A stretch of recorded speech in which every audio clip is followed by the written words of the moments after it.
আমার গিফট যে আমি তোমাকে নিয়ে জাপানে যাচ্ছি। এখানে গোলাপ ফুল, ওখানে চেরি ফুল দেখতে পাই।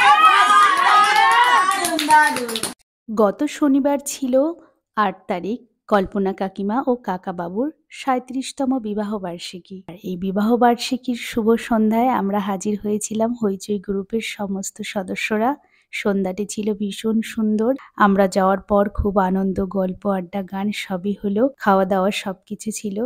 সঙ্গে কাকিমা ও কাকাবাবুর মালা বদল, সিঁদুর দান, বিশেষ করে কাকাবাবুর গান ও কাকিমার আবৃত্তি। আমরা খুব আনন্দ করলাম। সন্ধ্যাটা যেন একেবারে স্বর্ণালী সন্ধ্যায় পরিণত হলো।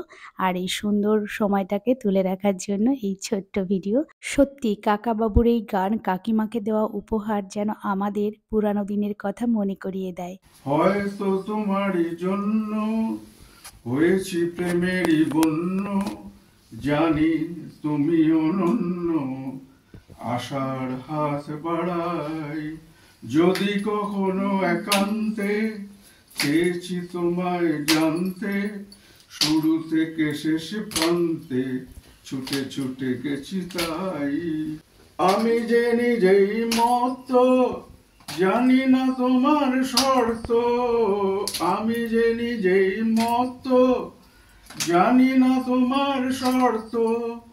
যদি বা ঘটে অনর্থ, তবুও তোমায় চাই।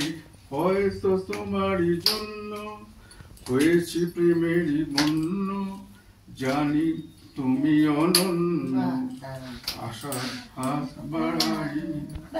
আমি যে দুরন্ত, চোখে অনন্ত, ঝড়ে দিগন্ত জুড়ে স্বপ্ন ছড়াই। তুমি তো বলনি মন্দ, তবুও কেন প্রতিবন্ধ।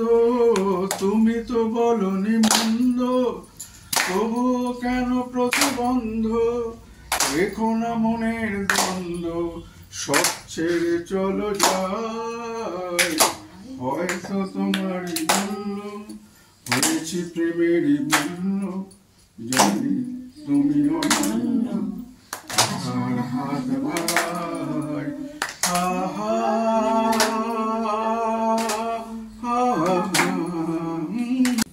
সেই গলিতেই ঢুকতে গিয়ে ও চটকে দেখি, বন্ধু সেজে বিপদ আমার দাঁড়িয়ে আছে কি। কবিতা পাঠ করতে পারি না, তবে ভালো লাগে শুনতে, আর মনের ইচ্ছা মতো একটা মাঝে মধ্যে পড়ি।